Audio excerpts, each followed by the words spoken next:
క్రైస్తీల మన ప్రభువును లోకరక్షకుడైన యేసుక్రీస్తు నామమున మీ అందరికీ నా యొక్క ప్రత్యేక వందనములు. ఈ ఉదయకాల సమయమున దేవుడు మనకిస్తున్నటువంటి వాగ్దానమును చదువుకుందాం. 121వ దావీదు కీర్తన 3వ వచనము. ఆయన నీ పాదము త్రొట్టిల్లనీయడు, నిన్ను కాపాడువాడు కునుకడు. ఆమె దేవునికే మహిమ కలుగును గాక. ఈ ఉదయకాల సమయమున దేవాతి దేవుడు ఈ యొక్క వాగ్దానము ద్వారా మనందరితో మాట్లాడుతూ ఉన్నారు. ఈ యొక్క వాక్యమును మనం జ్ఞాపకం చేసుకుంటే, ఆయన నీ పాదము త్రొట్టిల్లనీయడు, నిన్ను కాపాడువాడు కునుకడు. ఆయన అంటున్నారు, నీ పాదము త్రొట్టిల్లదు అని అంటున్నారు. నీవు ఏమి మాట్లాడాలో, ఎలా ప్రవర్తించాలో, ఎక్కడ అడుగు వేయాలో దేవుడు దగ్గర ఉండి నడిపించి నీ పాదము త్రొట్టిల్లకుండా, నీకు నష్టము కలగకుండా నిన్ను కాపాడుతానని ఈ ఉదయకాల సమయంలో ఆయన వాగ్దానం ఇస్తూ ఉన్నారు.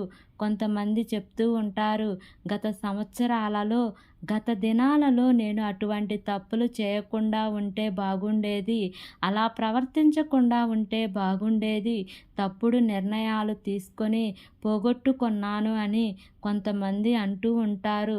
ఆ మాట నీ నోటి వెంబడి నుంచి ఇక రాదు అని ప్రతి దినము కూడా ఆయన నీ వద్ద కాపుదల ఉండి నిన్ను కాపాడుతాను అని సర్వశక్తిమంతుడైన నీ తండ్రి నీకు మాట ఇస్తూ ఉన్నారు.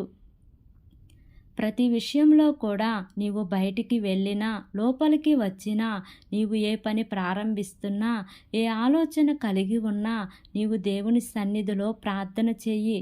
తండ్రి, నీ చిత్తమైతే జరిగించు, నీ చిత్తము కాకపోతే తప్పించు అని ప్రతి విషయము గూర్చి కూడా నీవు ప్రార్థన చేసి ప్రభువుకి చెప్పినట్లయితే, నీవు అనుకున్న దానికంటే, నీవు ఊహించని దానికంటే అధికమైన మేలు నీకు కలగజేసి అపవాది పొంచి ఉన్న కీడును దేవుడు నీ పట్ల, నీ కుటుంబము పట్ల దూరపరుస్తారు. ఆయన అంటున్నారు, నిన్ను కాపాడువాడు కునుకడు అని. ఏ ప్రమాదము నీకు రాకుండా, ఏ కష్టము నీ బిడ్డలకు కలగకుండా దేవుడు కాపాడుతాడంట. ఆయన కునుకడు, ఆయన నిద్రపోడు, ఆయన ప్రతి క్షణము కూడా తన రక్షణను ఇచ్చువాడు, గొప్ప సమృద్ధిని ఇచ్చువాడు. నీ పట్ల అపవాదికి ఉన్న ఆలోచనలన్నీ లయపరచబోతూ ఉన్నాడు. అపవాది నీకు కీడు చేయాలని అనుకుంటున్నాడు, అవి అన్నీ దేవుడు నీకు దూరపరచబోతూ ఉన్నాడు. నీకు మేలు కలగబోతుంది, నీకు సంతోషము కలగబోతూ ఉంది.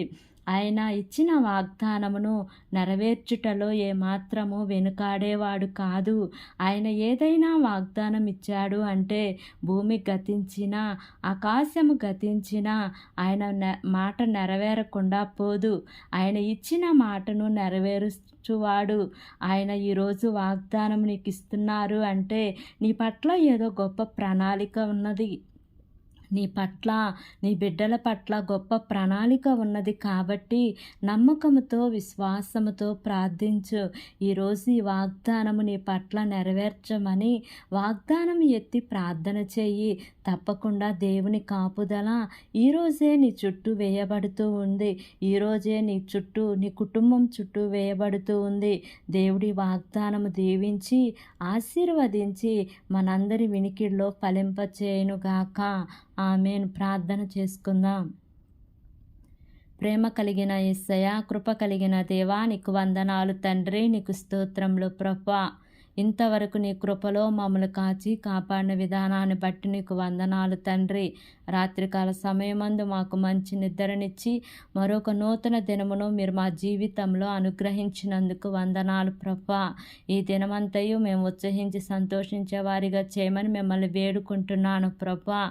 ఈ దినము వాగ్దానం వింటున్న ప్రతి ఒక్క బిడ్డ జీవితంలో యేసయ్య ఈ వాగ్దానాన్ని నెరవేర్చమని అడుగుచున్నాను ప్రభువా.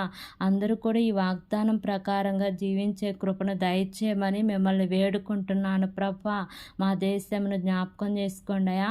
దేశంలో పరిపాలిస్తున్న ప్రతి అధికారుల కుటుంబాలను జ్ఞాపకం చేసుకోండి అయ్యా. దేశ ప్రజలను జ్ఞాపకం చేసుకోండి ప్రభువా. వారందరికీ మంచి ఆరోగ్యంను దయచేయండి అయ్యా. వారు చేస్తున్న పనులన్నిటిలో కూడా మీ యొక్క సఫలతను ఉంచమని మిమ్మల్ని వేడుకుంటున్నాను ప్రభా.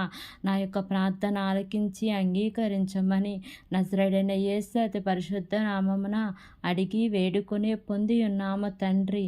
Amen, amen, amen. Praise the lord. God bless you all.